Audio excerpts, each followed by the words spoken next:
ciri-ciri makhluk hidup bersama Ibu Gustinda, Guru SDN 19 Tuhan. Yuk kita mulai belajar.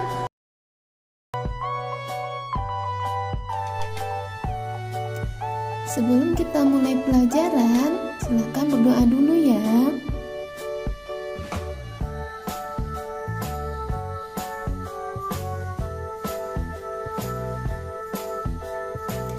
Kompetensi inti dan kompetensi dasar.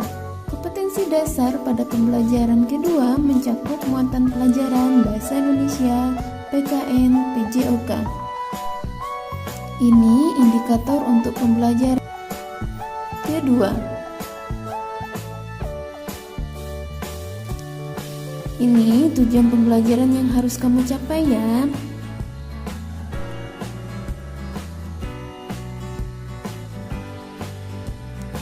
Ciri-ciri makhluk hidup secara umum: bernafas, bergerak, tumbuh dan berkembang, makan dan minum. Alat pernafasan manusia adalah paru-paru. Ikan bernafas menggunakan insang. Hewan serangga bernafas dengan trakea.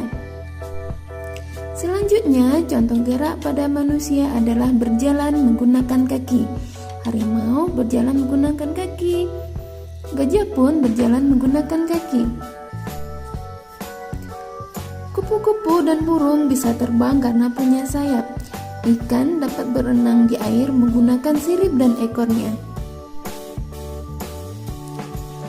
Tumbuhan juga bergerak ya.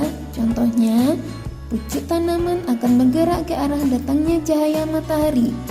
Daun putri malu akan bergerak mengatupkan daunnya jika disentuh.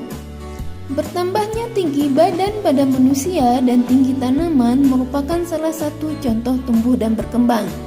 Dan juga menetasnya telur, lalu keluar anak ayam, kemudian menjadi induk ayam, juga merupakan contoh tumbuh dan berkembang. Semua makhluk hidup butuh makanan dan minuman untuk sumber energi. Ada 3 jenis makhluk hidup berdasarkan makanannya. Pemakan tumbuhan, herbivora, contohnya sapi dan kuda. Pemakan hewan, karnivora, contohnya anjing dan kucing. Manusia termasuk omnivora karena pemakan tumbuhan dan hewan. Setiap makhluk hidup berkembang biak dengan cara yang berbeda-beda. Ada yang melahirkan, ada yang bertelur, ada juga yang bertelur dan melahirkan. PK terhadap rangsang cara makhluk hidup untuk melindungi diri. Seperti manusia akan menutup mata jika mata terasa perih. Hewan kaki 1000 akan menggulungkan badannya ketika disentuh. Daun putri malu akan mengatup ketika disentuh. Nah, ini contoh kalimat menggunakan kata-kata yang termasuk ciri-ciri makhluk hidup. Untuk contoh yang lain, anak-anak buat sendiri ya.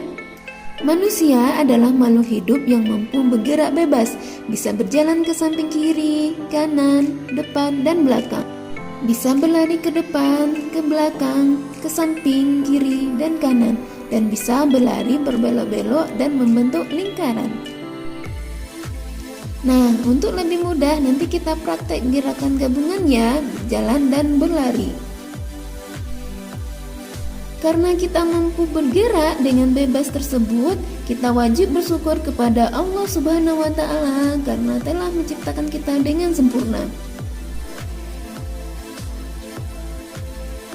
Bersyukur merupakan salah satu contoh pengamalan sila pertama Pancasila yang berbunyi ketuhanan yang Maha Esa, yang dilambangkan dengan lambang bintang. Selain bersyukur, contoh pengamalan dari sila pertama Pancasila, percaya kepada Tuhan yang Maha Esa, menjalankan perintah dan menjauhi larangannya, saling menghormati baik sesama umat beragama maupun antar umat beragama. Sekian materi untuk pembelajaran kali ini. Untuk lebih pahamnya, anak-anak bisa juga membaca buku temanya ya. Sampai bertemu kembali dengan Ibu Gus di video pembelajaran selanjutnya. Rajin-rajin belajar ya. Wassalamualaikum warahmatullahi wabarakatuh.